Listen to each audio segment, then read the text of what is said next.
History tells us that World War II was paid for with courage, sacrifice, and blood. That is the official story, the version carved into monuments and narrated in triumphant voices. But behind the smoke of bombed cities and the speeches about freedom, there was another payment, silent, invisible, and far more devastating. A payment extracted not from Europe, but from a colony thousands of miles away, from India. Imagine this for a moment.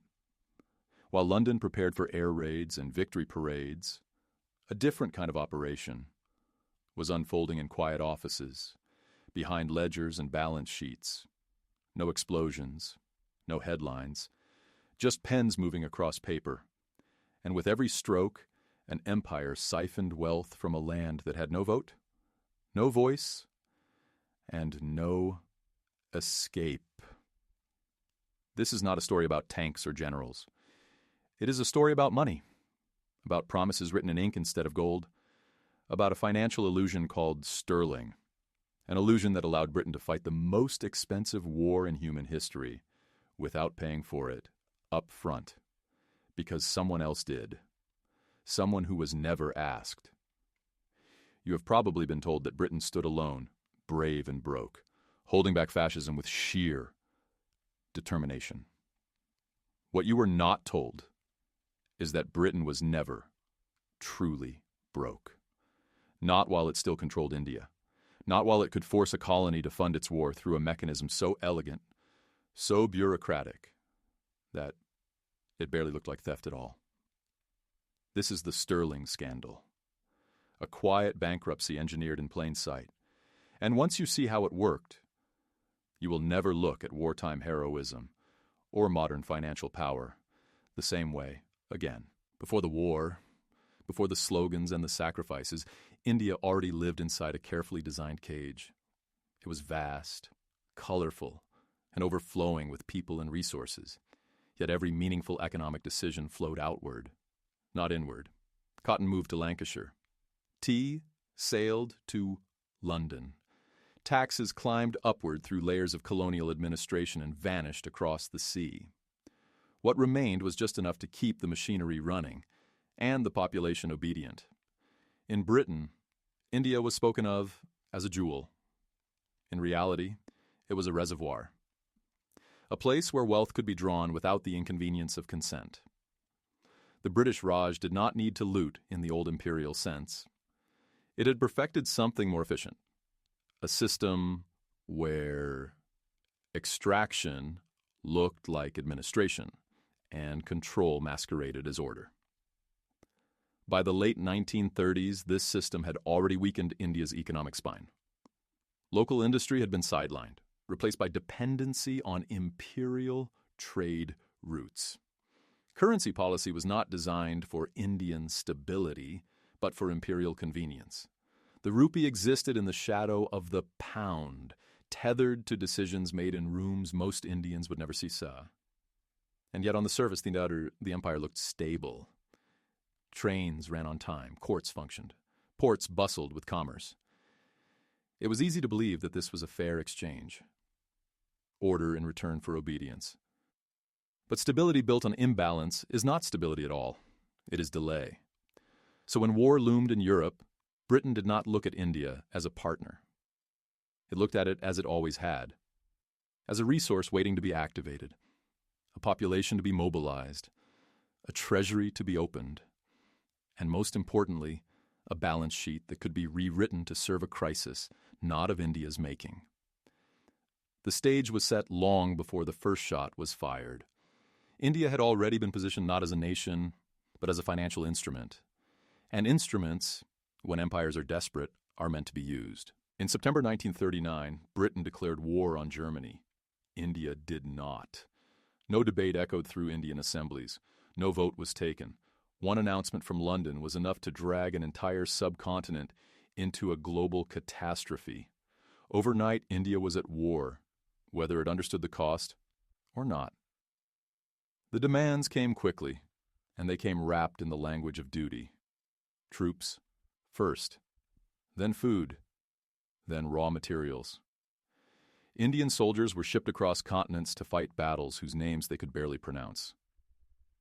Indian factories were repurposed. Indian fields were told to feed an empire under siege. But beneath all of this, deeper and quieter, came the most important demand of all: money. Britain could not afford the war it had just entered. Its gold reserves were thin. Its foreign currency was vanishing. The old imperial assumption that London could always pay its way was collapsing. And so the empire reached for its most reliable solution. It decided that India would pay instead, but not openly, not in a way that looked like plunder. What emerged was something far more refined. India would sell goods and services to Britain for the war effort. In return, Britain would not send gold or dollars or anything tangible at all. It would issue credits, numbers written into accounts in London, sterling balances. On paper, it looked almost respectable. India was not being robbed. It was being paid. But these balances could not be freely spent. They could not be converted. They could not buy what India actually needed. They were money in name only, currency with a leash. This was the moment the rules were quietly broken. The moment finance replaced force. India had become the war's banker, forced to lend without consent, without interest, and without a date of repayment. And the war had only just begun. At first, the mechanism was almost invisible. That was its genius. No soldiers marched into banks. No vaults were emptied at gunpoint. Instead, the drain happened through routine transactions, stamped and approved by officials who spoke the language of procedure, not coercion. India produced, Britain purchased, and instead of payment, India received entries in a ledger held thousands of miles away. Sterling balances accumulated quietly, line by line, month after month. Each shipment of rice, each rifle, each uniform, stitched for the war effort, added another figure to the total. On paper, India was growing richer. In reality, it was bleeding liquidity. The numbers swelled at an alarming speed. What began as a temporary wartime arrangement became a mountain of claims Britain had no intention or ability to honor. By the middle of the war, India was financing not just its own involvement, but Britain's entire imperial war machine across Asia, Africa, and the Middle East. The colony was paying for the empire's survival. And here was the catch.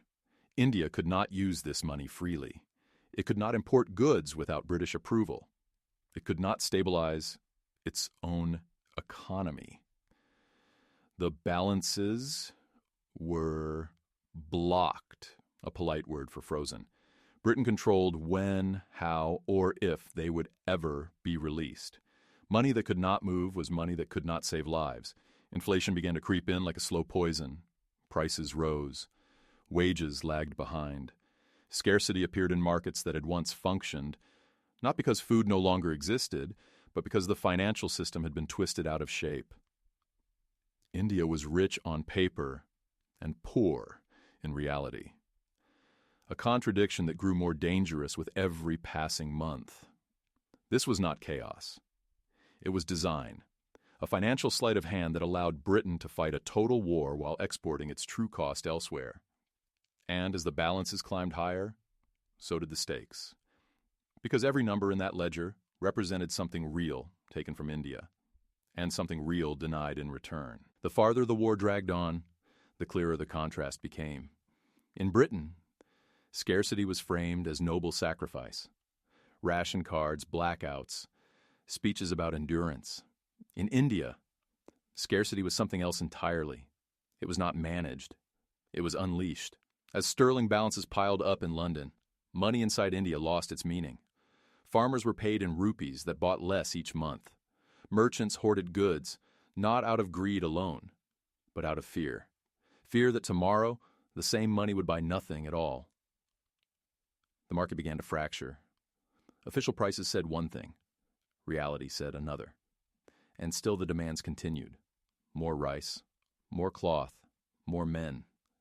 Indian soldiers fought and died in North Africa, Italy, Burma, often under the Union Jack, often for causes they had never been allowed to debate. Their families at home watched prices rise and supplies vanish, while the empire congratulated itself on their loyalty. The most brutal irony was this. India was exporting food while its people went hungry. Grain moved under military priority. Warehouses were guarded. Ships sailed. Yet in villages and cities alike, hunger deepened. Not because the land had failed, but by its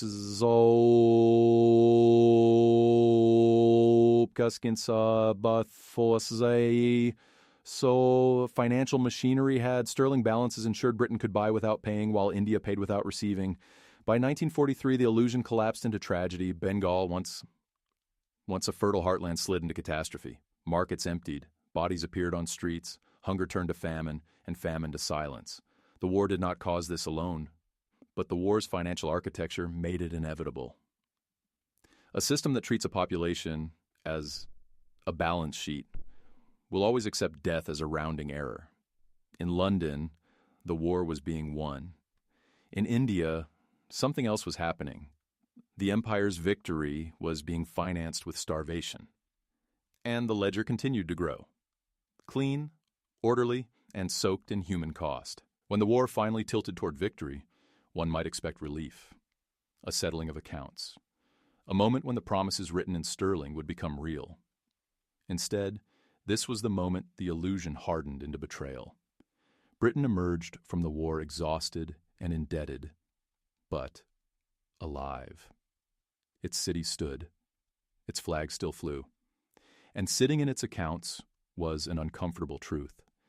India was owed an enormous sum, one of the largest creditor positions in the world. If those sterling balances were honored fully and quickly, Britain's post-war recovery would collapse before it even began. So London chose delay. The balances were frozen. Negotiations dragged on. Conditions multiplied. Conversion was restricted. What had been described as temporary wartime necessity became permanent peacetime control. The money existed only as long as it remained unusable. India had financed the war, but was denied the peace dividend. This was the climax of the scheme, not a dramatic announcement, but a quiet refusal. A decision made in committee rooms, justified by phrases like stability and orderly transition. In practice, it meant that real goods had been exchanged for promises that could be postponed indefinitely. And then came the final twist. Britain devalued the pound. Overnight, the value of those sterling balances shrank. Without firing a shot, without breaking a treaty in obvious terms, Britain reduced what it owed. The creditor was punished for trusting the system that had been forced upon it. This was not mismanagement. It was strategy. The war had been paid for. Now the bill was being rewritten. India discovered that money controlled by an empire is never truly money at all, only permission. And permission, once granted, can always be withdrawn. The damage did not end with the war. It lingered, seeping into every corner of India's economy like a toxin that refused to fade. Inflation, once a wartime inconvenience, became a structural wound. Prices remained unstable. Savings evaporated. The trust between money and survival had been broken, and it could not be easily repaired. Industry suffered quietly but deeply. With sterling balances locked and imports constrained, machinery aged, production slowed, and modernization stalled. India was expected to rebuild itself, using resources that existed only on paper. Independence, when it arrived, came without the capital needed to make it real. The famine in Bengal was no longer an isolated horror. It became a symbol, a warning of what happens when financial decisions are made far from the lives they destroy. The empire had not pulled a trigger, yet millions paid the price. This was conquest without invasion, domination through arithmetic. What Britain perfected here was a model of soft control, not rule by force, but by dependency, by deciding whose money was liquid and whose was trapped, by turning a colony into a captive creditor, unable to spend its own wealth without permission from the very power that owed it. And this was the most enduring consequence. India did not just inherit borders and institutions from empire. It inherited a lesson written in loss, that sovereignty without financial control is an illusion, that freedom declared on paper can still be undermined by balances frozen elsewhere. The war had ended. The empire was retreating. But the system it built, the quiet machinery of financial dominance, remained very much alive. Independence arrived in 1947, draped in celebration, exhaustion, and blood. The empire withdrew. Flags were lowered, and a new nation was born into a world that applauded the end of formal rule. But behind the ceremonies, the accounts were still open, and they told a far darker story. India entered independence not as a beneficiary of victory, but as a creditor who could not collect. The sterling balances remained trapped in Britain, released slowly, selectively, and always on terms favorable to London. What should have been a foundation for reconstruction became a leash that tightened whenever India pushed too hard. Britain, meanwhile, reshaped the rules. The pound was weakened. Trade preferences were rewritten. The imperial center shed responsibility while retaining advantage. What could not be conquered by force was managed through finance. The debt was never denied, only diluted. This was the final irony of the British exit.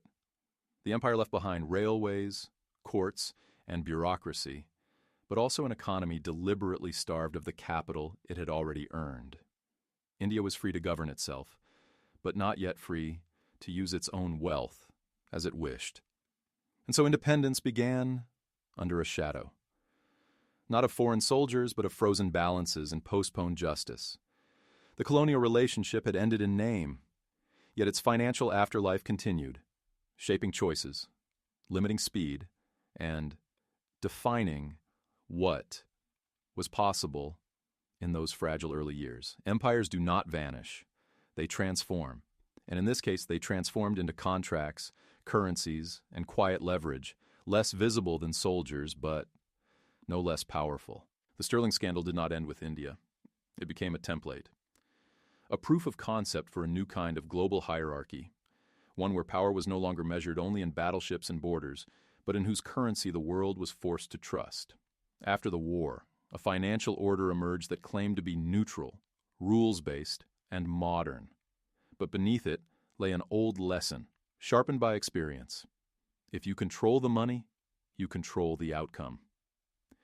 Britain had shown that debts could be postponed, devalued, and politically managed without open default. The cost would be paid quietly by those with the least leverage. For newly independent nations, this was a grim inheritance. Many entered the global system carrying reserves they could not fully use, debts they did not truly choose, and currencies tied to decisions made elsewhere. The Indian experience was not an exception, it was an early warning. What had once been called empire now appeared as financial discipline, stabilization, credibility. The language had changed. The asymmetry had not.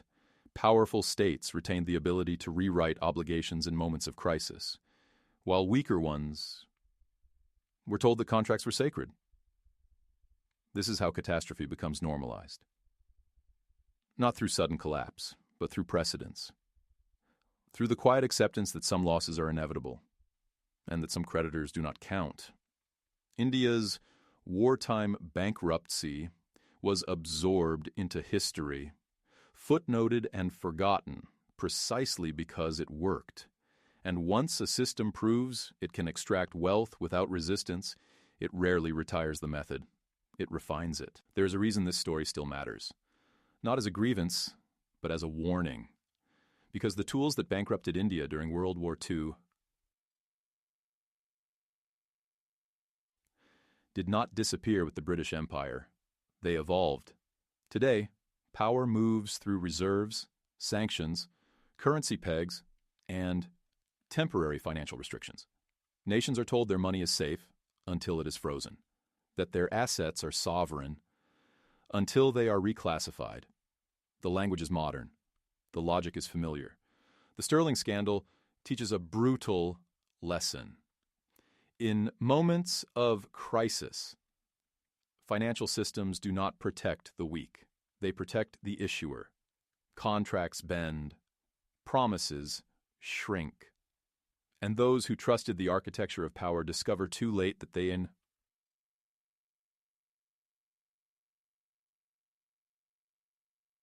were all sons, Wister 30. Ask yourself this: if a country can be forced to fund a war it did not choose, using money it cannot spend, and then be paid back in devalued promises, what has really changed? The flags are different. The mechanisms are more complex. But the imbalance remains. History does not repeat itself loudly. It whispers. It hides in technical terms and polite negotiations. It waits for another emergency. And when that emergency comes, the question will not be who fights the war, but who pays for it without ever being asked.